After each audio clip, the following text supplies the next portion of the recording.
The Dramatists Guild is the National Association of Playwrights, Composers, Lyricists, and Librettists. For the first time in a generation, our industry is undergoing a tectonic shift. If you're not a member, join today. Learn more at our website.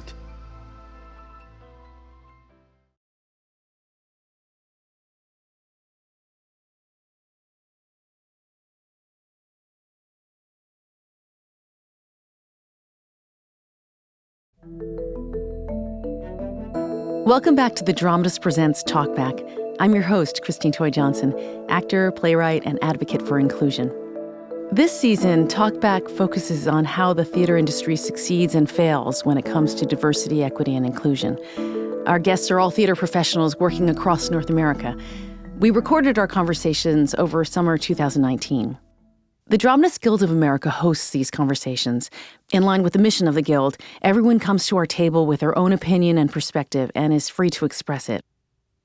Whether you're in the business or you aspire to be, we're glad you're here.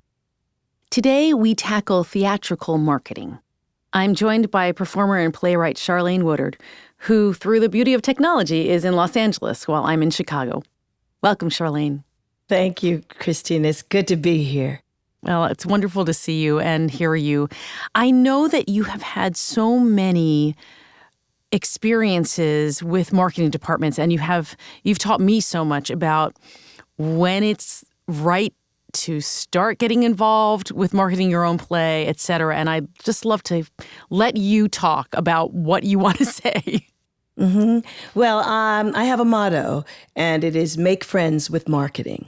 As soon as I know I'm on this season, I get in touch with marketing. And one of the things, I let them know about my play. I tell them I know about my play, so I share what I know with them. And I know the audience that I would love for them to invite to my play. And I share that with them. And, I give them the log line of the play, that single sentence that lets everybody know what that play is about. And I have actually, in other times, I have asked them to hire a publicist that knows the community that I'm really going after just for that play, so that I have had like 720-seat theater with a 4-week run with a complete diverse audience for the entire sold-out time. Because, if the theater has a play that doesn't do well, that's okay. They're going to do 7 more plays that season. But if your play doesn't do well, that really affects you. So it's important to get very involved with marketing. And you'd be amazed at how marketing wants to get involved with us. We help them with their job, because a lot of times these marketing departments in regional theaters, they don't have really diverse staffs. So, they'll say for a play of mine, well, we can hit the church audience. And I say, okay, the church audience is wonderful, but then there are all these other groups and all these other things that we could possibly do. I also get involved with the look of the promotion. You know how we own our play and we own our likeness? Well, I get approval over the marketing. And I give suggestions even on what I might even think they might do to attract an audience. Even a ridiculous sketch of something, an idea, they have professionals that can run with that idea and just, enhance it. And there are no surprises. And I start early on. I have had a lot of friends who say, did you see that poster? What is that? I'm very upset. Well, now you've started rehearsals. It is too late to do anything about that.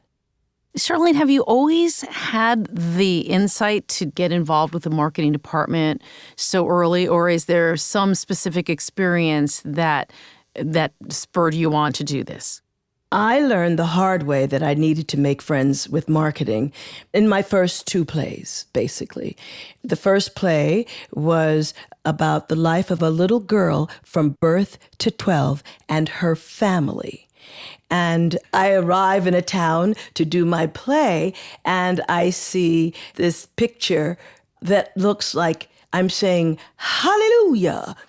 And it says, a rip-rollicking good time. And that's not what the play is about at all. They're promoting it as if it's a musical. It's not at all a musical. And it's really not a rip-rollicking good time. But by the time I got there, it was too late. And in the second play, the play was a coming of age. Oh, and it was a solo play. That's another thing. Somebody didn't tell them that it was a solo play. So that was a problem because back in the 90s, folk didn't really take to solo plays, really. We had to sort of turn them on to solo plays. The play was a coming of age of a little girl in the civil rights era. I get to town and there were posters all over town with the end of the play, and she's ascending into the heavens, and it's the entire end of the play told on the poster. And I had to change that poster because it gave away the entire end of the story. So you have to make yourself known to the marketing department, and then when you get to town months later, go in and talk to them and let them know you love the way they're marketing you. You love what they're saying online. That's very good. And encourage them because usually if your play does well, you come back to that theater and now they know you. You mentioned that you have approval over marketing. Is this something that you have come to negotiate in your own contracts? Mm-hmm. Right away. As soon as they say you're on the season, then they'll send a contract, but I'll always have in there that I want approval of everything because it's my play and it's representing me and my creativity. And they will send you every idea that they have. And I also help to write the synopsis. I help and I make sure that they know that this is a team effort. I'm not going in demanding A, B, and C. I'm suggesting and letting them know constantly really what the play is about and how I'd love to have a diverse audience because I can do the play in silence, but it's really nice when there's some give and take with the audience. So I always let them know that diversity is a real important thing to me. And I've always done that from the very beginning. And they work towards that. We throw ideas around and we have things I have to sometimes fly into town to do before I even get there. Have you ever gotten pushback from a marketing department about the ideas that you have? Yes. Oh, yes. Because first of all, we can't afford it. They have very limited funds, these theaters in general. Everybody has limited funds. So they can't afford a lot. But I say, but let's not have any posters that's like newspaper print where I can't find the name of the play on the poster, on the card. I mean, that has happened. And I said, why did this happen? Well, we didn't have a lot of money, so we had to do it in black and white. So I actually say that make sure that we can see the title of the play. And I say these things in a very lovely way, like it's a suggestion. That's pretty important. Because you know what? If this play works at that theater, they will look at your other plays, and this becomes one of your theater homes. I market myself to the marketing department. I let them know what my following is on Facebook and Instagram so that I'm reminding them about social media. And one of the ways I have introduced that diversity subject is I ask, is there anyone on staff who knows my audience? Once I've explained the audience I want, then I ask, is there anyone on staff who does know that audience? If there is no one on staff, is there anything in the budget that can help us connect with that audience? That is so smart. Oh, yes. But, if you don't do this, you learn the hard way. I was up at Sundance just recently. I'm sitting at the table with playwrights, and the playwright is upset because they've sent her the poster of her first play, and it's the poster of how she's going to look all over this particular lovely town. And the writing is all wrong. The calligraphy is almost embarrassing, and her photograph is not even bright enough. You can hardly see her, and it looks so crazy. And she was furious. So I sat there at the table at dinner and told her, well, it's not too late. At least they're showing you this 2 months in advance, and you can make a difference. And how did she react? Well, she said, I'm going to have my people do this. And I said, do your people know your play? Do your people know your audience? Do your people know what you want, what's in your mind? It's really lovely to talk to them. You can call them up and introduce yourself, market yourself to the marketing department.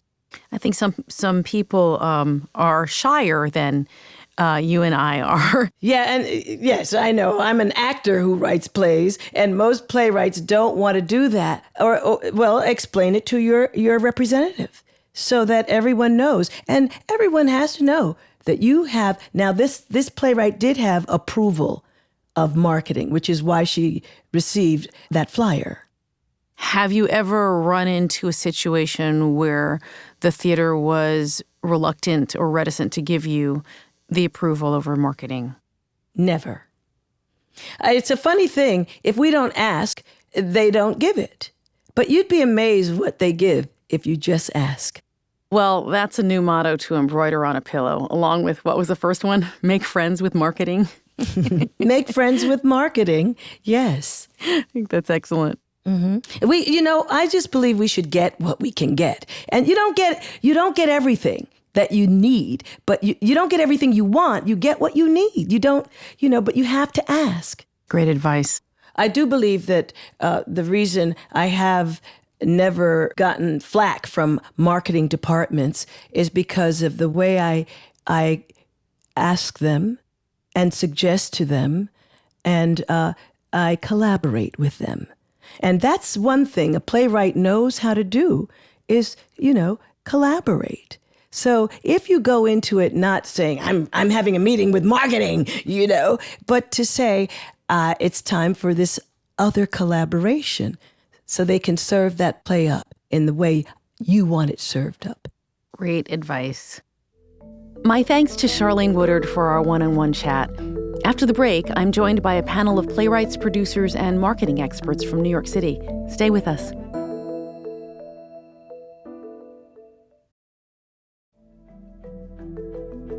Welcome back to the Dramatists Presents Talkback and our conversation today about how to talk to a marketing department. Today, I'm in Chicago, while our guests are in New York City and Los Angeles. Let's welcome our panel in New York. Hi, I'm Lydia Diamond. I'm a playwright, sometimes lately maybe a little bit of a television writer, but I'm a playwright and I'm an educator, and it's nice to be here.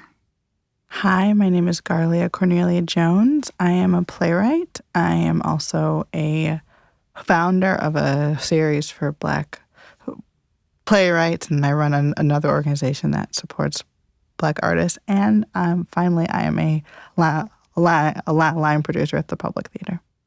Hi, I'm Caitlin Baird. I'm the Director of Marketing at New York Theater Workshop. And let's bring back Charlayne from Los Angeles. Yes, I'm Charlayne Woodard, and I'm a playwright and an actor. Thank you so much all for being here today. I want to start off with this question.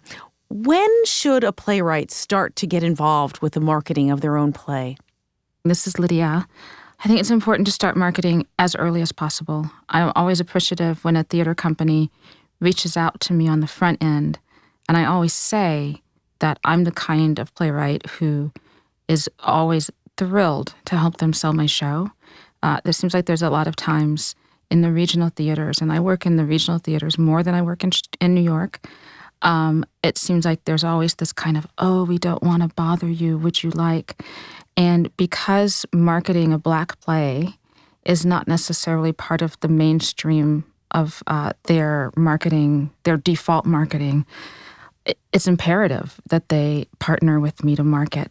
But I do spend a lot of time on the front end, like selling that idea.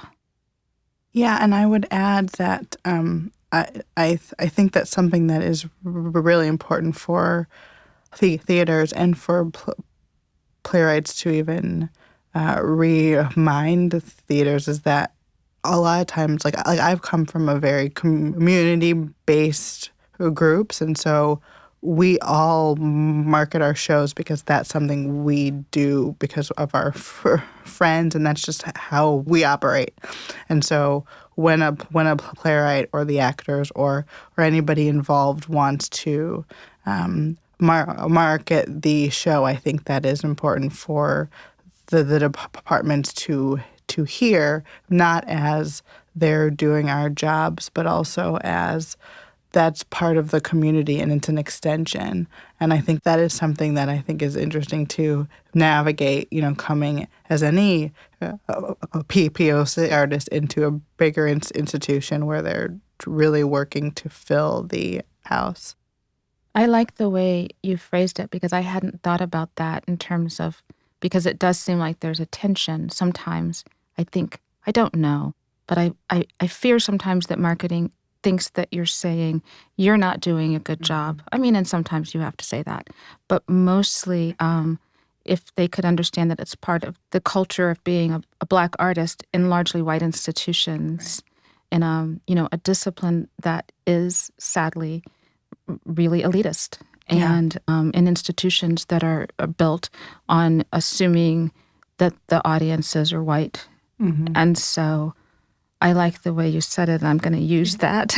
Go right ahead. It's really important to spread that news. Like, everyone just needs to know that, because at the end of the day, the playwrights want to see their friends and family and the communities that they wrote the play in their minds for. And if there is, something that impedes that, or they feel like there's a struggle, at the end of the day, the playwright is not going to be happy. And then that is a challenge, just being in the theater, because you want your play to be seen by all these people. But if they can't, come, so how do we just work as a team? I think it's just, the playwright being very firm and saying, this is what I want, but also the departments being open and understanding that. And, we all know that there's dances that are done to make those things happen. I mean, I'll say as somebody who spends all of my days thinking about and literally dreaming about marketing and how to share work, and somebody who comes from an art-making background originally, that's music to my ears to hear that you want to join, right? Because, I think on the administrative side, I never want to impede the great work that you're going to do in the room and, what you're taking on in making a play. And I have such a tremendous respect for the energy and care and life that it takes to do that. And I try to begin every process with a conversation with the generative artist so that I know what I don't know, right? I start by reading the play. And then I begin by asking questions to say, tell me where this came from, and tell me what this means to you, and tell me, what your dreams would be, and what does this look like, and what does it sound like, and talk to me about the world. Because as a marketer, my job is to figure out how to translate that work that you're doing in the theater that's so ephemeral, that lives in that one night and then the next night and the next night, and translate that to an audience, find the audience, entice the audience in, pique their interest, and just sort of be a shaman, but not to impose my own self on it, right? Because, I read it with one person's perspective, but just one person's perspective. So it's tricky, isn't it? Yeah. I've always been curious, do you get that from white playwrights as much as you get it from playwrights of color? We'd like to partner with you. We feel it is imperative that we partner with you. Every experience is different. I don't know if I could say on the whole, because every artist, there are some artists who say, nope, I don't want any part of that. You do that. I do this over here. And plenty of people who have no interest in it, right? They don't want to talk about sales. They want to make art.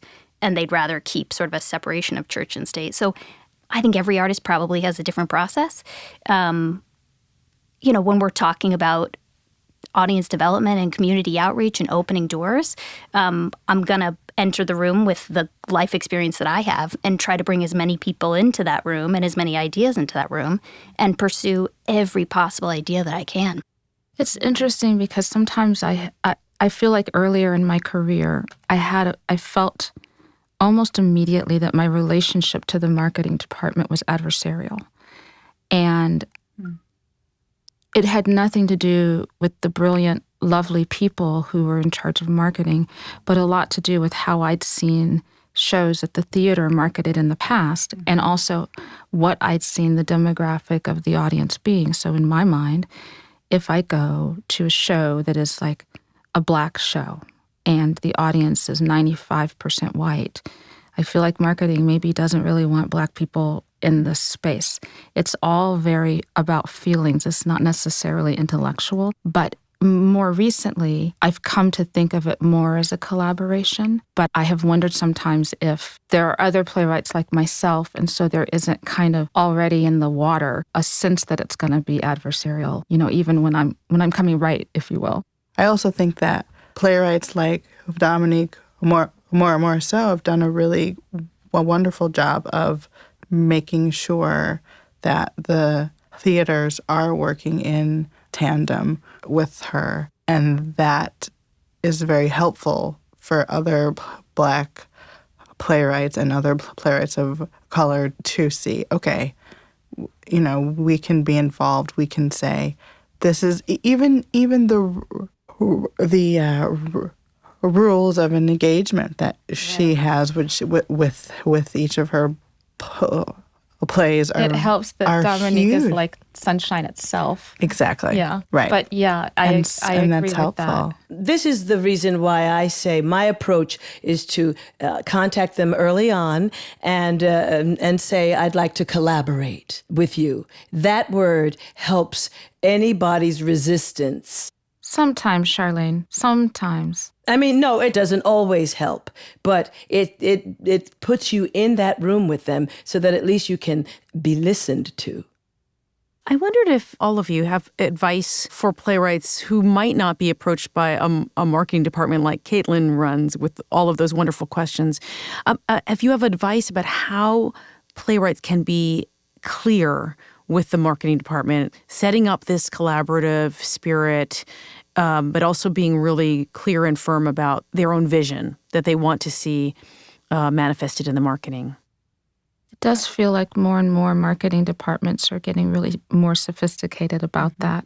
I feel like 10, 15 years ago, it was like, what is she saying? She wants to be involved in marketing? What? And now I feel like I'm more often than not invited, whether or not they always mean it. I do feel like it's become a part of the rules of engagement. Does that sound right to you? Yeah. I mean, I also wonder if you haven't received the invitation, then send the invitation to start a conversation, right? To take that approach and flip it on its head and say, I'd love to talk about this play. Can I share more about it? Because, for me, every single thing that I hear is an idea and an opportunity. And I should also say that conversation that I host is not just marketing. That's producing, that's education, it's development, it's the press team, because every single idea and every single, bit of story that we hear is an opportunity to pursue a thread. We could that aligns with this story. Could we pitch, something about this play and this other play that we just did, or this play that's happening across town? It's like more and more the landscape is not less competitive, and there's so many ways that people can spend their time. So we've got to be smarter, and we've got to work together to share these stories and to continue to find an audience and maintain an audience and bring in new audiences, right? I was just going to say, I would also say that if a playwright has a specific group or organization, if they know the schools, the alumni groups, churches, if they know who they want in the audience, that's the perfect opportunity to create, codes or create groups and just get those people in there early. And I think the more that we know who we want in the audience and the more it is that, the collaborative spirit, the more the marketing team can go and do all the work they have to do and say, here you go, creative team, here's what you need. Let's go out there. And then if people don't buy the seats, then, that's a whole other thing. But that's a really great first step to kind of have everybody on the same page to start. I think it's also interesting to talk about certain assumptions that might be made about what audience would respond to the play. I was talking once about one of David Henry Hwang's plays and how the marketing department was trying to approach audiences in Chinatown to come see it. And I thought, that is just not even the place you should be thinking about going. But there's an assumption that because he wrote this play, that's where the audience was. Yeah, I've had a lot of that. Like, they're going to send, they'll send you to a church. And I'm like, well, I would love for all of you to come. I hope you're okay with pedophilia and, like... But otherwise, I open my arms to the congregation. Yes, please. That's another thing. When I did my first play in one of these theaters, they said, you have a busload of people coming from, a Black neighborhood. And I was so excited at the matinee, and I go out, there's music playing, Miles Davis's All Blues, and I say to the audience, you hear that? And the audience responded, yes. They were 8 to 10-year-old girls, 50 of them. And it was so horrible. And at intermission, I just wanted to rip that dressing room apart, but what can you do? I had to explain, go in, this is what I mean. I didn't explain anything. I thought it was common sense. And I had a Black audience of babies.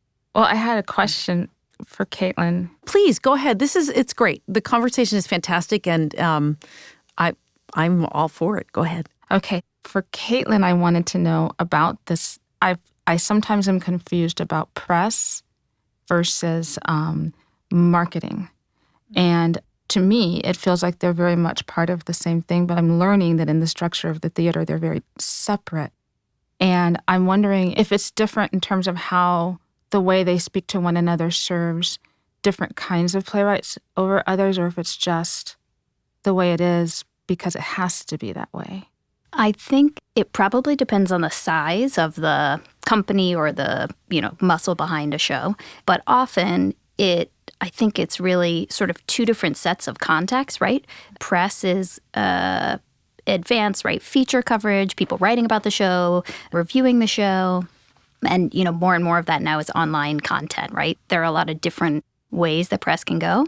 But press feels like it's strictly about unpaid content, right? And marketing is going to be more in the advertising realm, but bridges over into a lot of different areas. So maybe marketing is the umbrella and press is one component under it. Press teams maybe wouldn't appreciate that structure. Yeah, I would. But. I mean, and I'm thinking about this in terms of our press and marketing teams at the public. Or, there's as you said, there is kind of an overarching communications, but they're different groups of people who focus on the press releases and the features and the news versus the content, the creating of videos and creating of content that promotes the show. And I interact with them as a producer. So there's different ways I interact with both press and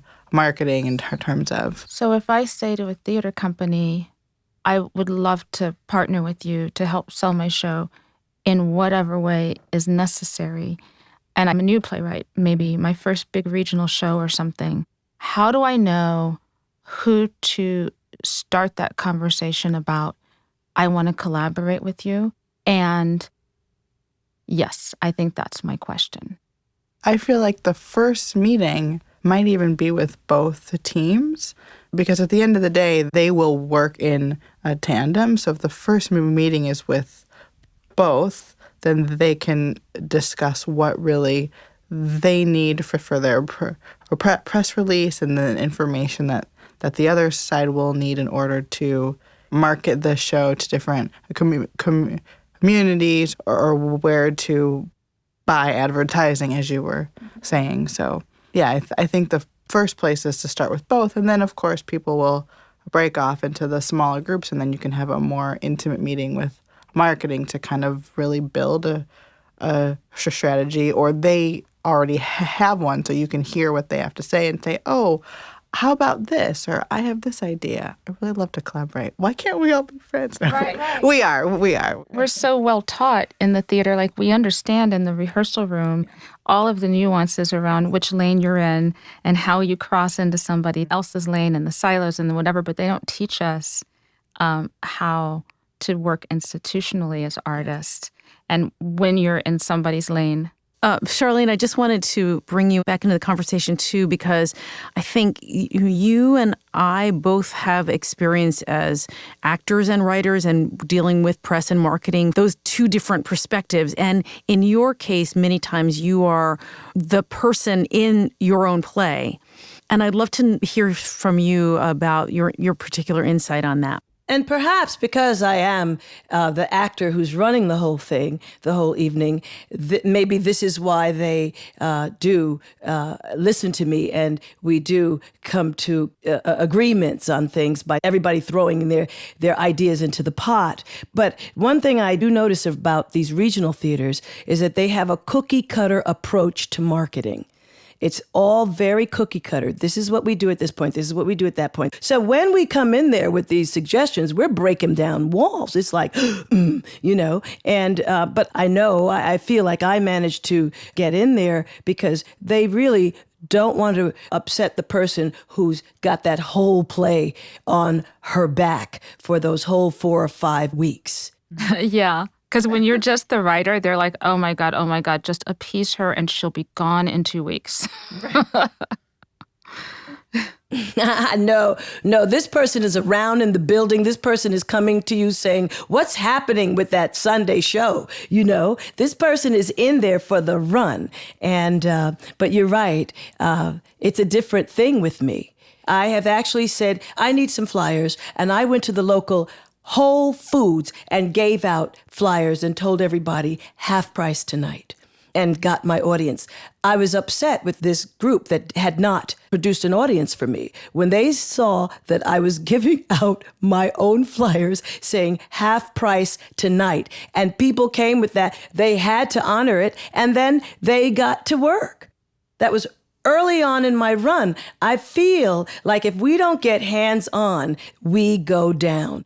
I've experienced it. I was forced to get involved, and with each play still, I have to get involved. Can I add that I think it's interesting because I sometimes think that people forget that we're also talking about the quality of the art. Like, we're writing plays, almost always, if we're playwrights of color, that in some way have to do with the intersection of class and race. And we're in these theaters that are largely white, and there's a conversation to be had. But if the conversation isn't happening because the audience is so homogenous, the play is landing in a way that maybe gets less laughs. I find that if there, at least 20 to 30% people of color in the audience, the people of color give the white people permission to laugh, and, and on and on. And I think sometimes it's hard for theater companies maybe to hear that and to trust that. And then here's the thing that's like on the dark side of the conversation, which is the conversation that any of us who've been sitting on panels about race and inclusion in the American theater have been talking about for decades, which is, do they really want Black people in their houses? That's important. I say Black, I beg your pardon, people of color, people of any color. Do they want to have non-white audience bases? Well, I also think that the playwrights find these conversations maybe more stressful, or they are more apprehensive to say things when there are fewer artistic leaders and there are fewer people of color on the staff, and that it's something that I know a lot of theaters are working to change. Are they? It's something that just it makes my palms sweat, and because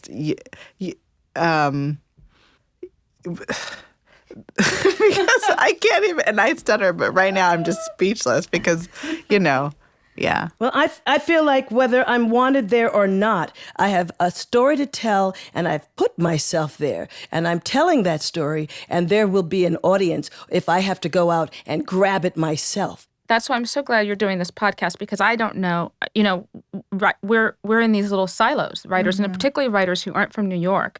There's not like a necessarily a community of writers. So how do you know if you're being given your first regional theater show? Already the power dynamic is such that we are doing you the biggest favor to have put your show on our stage. And that right there is what slows us down. I let them know the biggest thing you have is that you've brought me to this stage, and I'm the only Black show you had in the whole season. Absolutely. And how we empower young playwrights, the importance of doing that. Because I remember also earlier in my career feeling resentful. I am opening in 3 weeks, and I'm trying to write a show, and I have to sell it too. I'm less resentful and more resigned, but I do think that's a really important thing for young playwrights, maybe period, but certainly young non-white playwrights to know that they have the power to do that. Yes, it's an uphill battle. It's always going to be an uphill battle. We haven't come to the point where it's going to be easy for us yet, if it ever will be. We have to go in there knowing, why are we writing in the first place? Because our story isn't told. So we have to get in there. I was just going to kind of circle back to that whole spirit of that word that you used, which was to collaborate. And so we know that there's not a ton of artistic leaders of color on staff. Okay, so we're not, doing any pointing of the finger, but we're just gonna say let's work as a team. So things change over long periods of time. So right now, what we all have to do, right, but. As we are now, then we just have to have all the things that we want. We want to have these people in the space, these groups, and let's see how we can work with the people who are here so that we can, at the end of the day, say that we went through all of these steps. We brought our hopes and desires, and we had the teams to do all their work, and everybody got together and hopefully achieved something. And then we can figure out what worked and what didn't at the end. And cynical as I sound, I have been able to work with theater companies who really do it very well, for whom it feels like they're putting their money where their mouth is, and they are listening, and they are partnering with you. And so I didn't want to just spread darkness. Right. No, and I think that theaters hear all of this. They've experienced it. They've experienced young playwrights in their doors who are not thrilled with what's going on, and they're trying to take next steps and collaborate and work as a team. But it's as Charlayne said, it is an uphill battle. But Caitlin, I'd love to bring you in and, from your perspective, talk about your response to this, what you wish that other marketing departments, other theaters would do in line with all of the concerns that were just raised. Sure. I think from our perspective at the workshop, we're taking more and more steps to engage in a sustained conversation.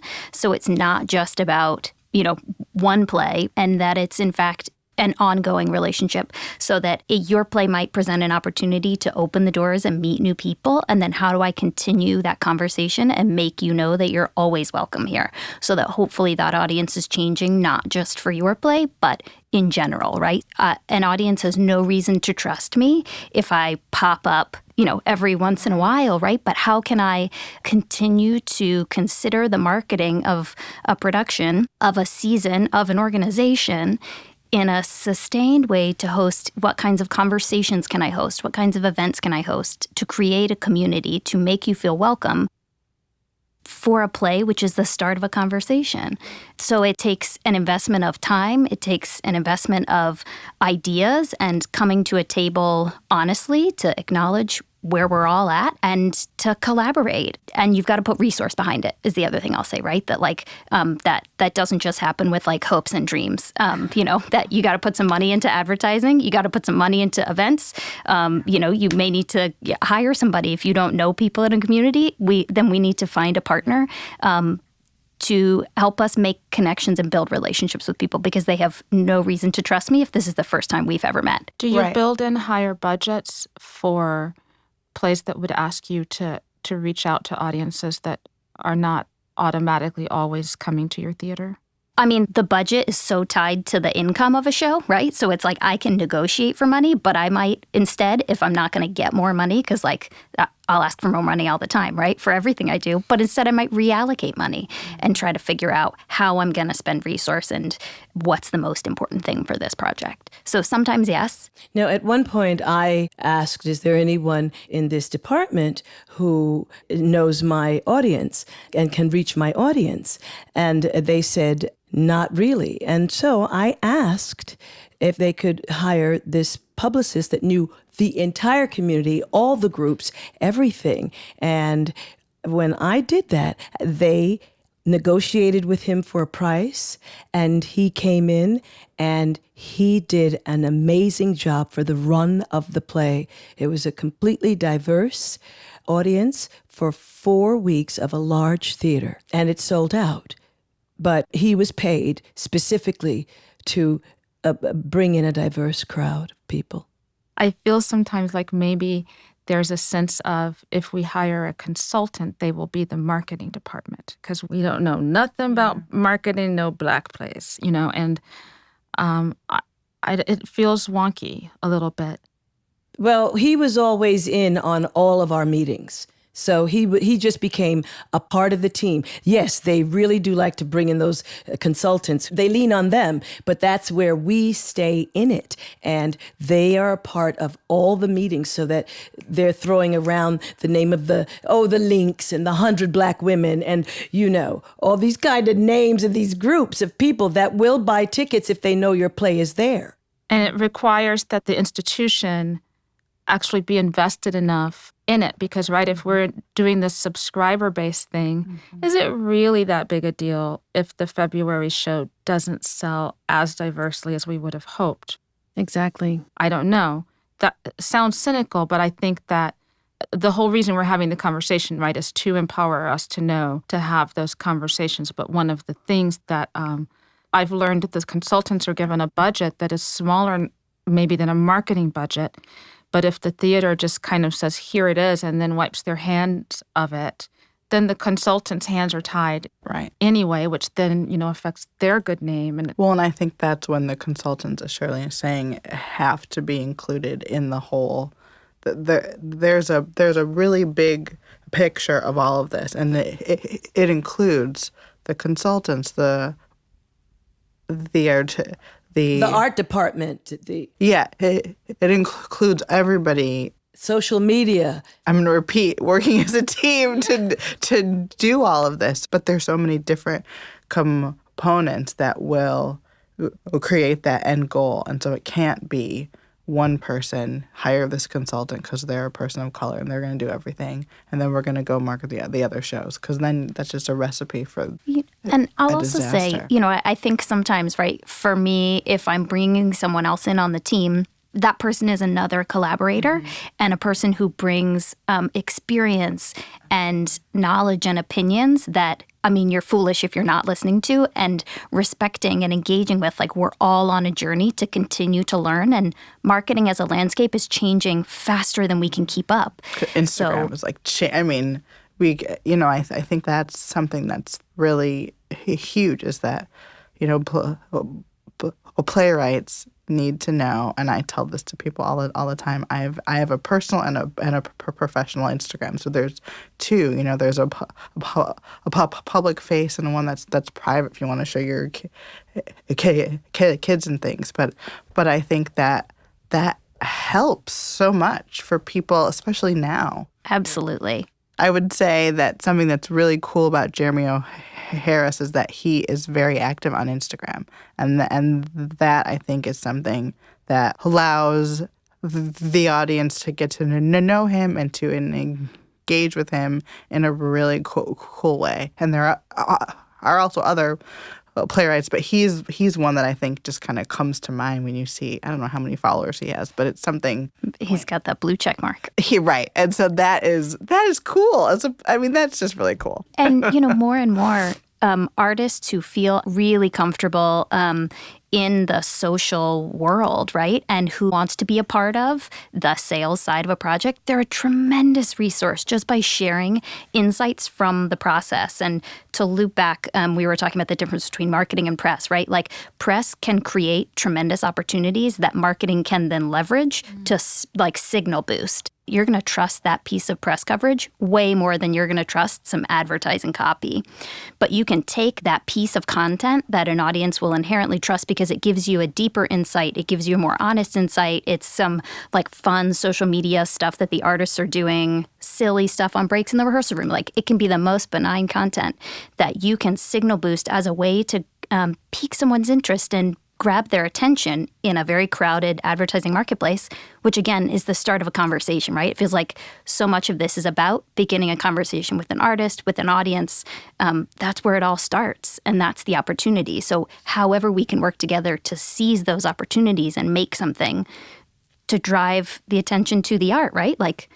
That's what it all comes back to. So the more we can remember we're all working towards the same purpose, and we all have the different things that we're going to do, and no artist should feel the burden of having to market their show Charlayne, the notion that you're standing at a Whole Foods handing out flyers because that's the only way to find an audience is I feel that because that means, we've let you down on the other side of it. If you, in addition to performing that show and writing that show, have had to take on the opportunity of being the on the front line salesperson at that level, then there's a break somewhere. It certainly did embarrass the marketing department. And it jiggled them and put them into action. Oh, no. We're all so excited. I was going to say, I think that kind of goes back to what we were saying about the tension between an artist saying, I want to help to market this show, because then it's it's that final line of, are you saying we can't do our jobs? No, we know how to do our jobs, but we're saying, oh, no, this is a community thing. We want to build community. But then does community mean that the playwright stands outside of a Whole Foods, if Charlayne is saying, no, not quite, I've been thinking about how we really have to start marketing our own plays before they even get produced. And I wonder if anyone has thoughts about how being conscious of that can lead forward into the next phase of the collaboration with the teams that we encounter when we are being produced. Okay, this kind of moves my hat over to my playwright hat, because I have a play I've been working on forever. But something I did for a lot of plays when I was in my MFA and afterwards was I would always hire someone to do art. So 2 of my plays have art that I paid someone to do. And that was, for me, a way to kind of say, this is my play. There's one play that I don't think will ever be done. But the other play, I hope someday some theater wants to produce it. How do you use the art? What do you do? I use the art. So I also do a lot of Photoshop and things. So I create my own images. So I would use her art for the flyer, and in my mailing, I would send it out. If the play isn't being produced yet, are you sending the visual out with the play as you send it to producers? Yeah. Okay. So I have sent it out with producers, and so then when we do a reading of the play, I already have some artwork that people can associate with the play. So that's something, and I think you don't have to pay a lot. You're not paying hundreds of dollars, but if there is a way to create any kind of artwork, that is something that, if people go through my Instagram feed, they'll see that show pop up a few times. It's, over the years, and I assigned it a hashtag. So that's a thing that, if it doesn't ever exist, it did at some point. And if it does, then great, I already got it started. You know what I mean? So That's so cool. Christine, you asked the question, do you do marketing on your plays before they're produced? Well, I've heard different producers' opinions about this, whether it's about specific artwork. Maybe it seems like if there is specific artwork, it turns them off because they want to have the ability to be in on something from a very early stage. But I also am thinking about marketing in terms of how we have to sell our own play to a theater, and whether that part of the thought process can be useful in leading us to start these collaborative conversations once we are in the door. So it's sort of a hypothetical question, but something that's been on my mind, because I do feel that we have to start thinking from the business point of view earlier than perhaps we'd like to. Can I say that Michael R. Jackson, he has a play called Strange Loop. So as he workshopped that play, he would do little videos, and long before that play saw the light of day, or you knew this song and you knew that song, and from here and from there and from that little workshop and from that little workshop. And I'm doing a thing of with each workshop, making sure that everyone knows we're in this town now. Oh, we were up at Sundance this time, and we're here and we're there. And you let them know, because he made me want to come to his play, because I heard these little tidbits of it online. So it's all online. I mean, that's interesting. Online, and it was It's all about social media, it sounds like. And if I could offer, I'm married to a playwright. We spend so much time talking about theater at home and how to talk about plays. So one of the things that I think is helpful in that context is beginning to craft what the elevator pitch is for the show, right? What's the way to communicate in the shortest span of time?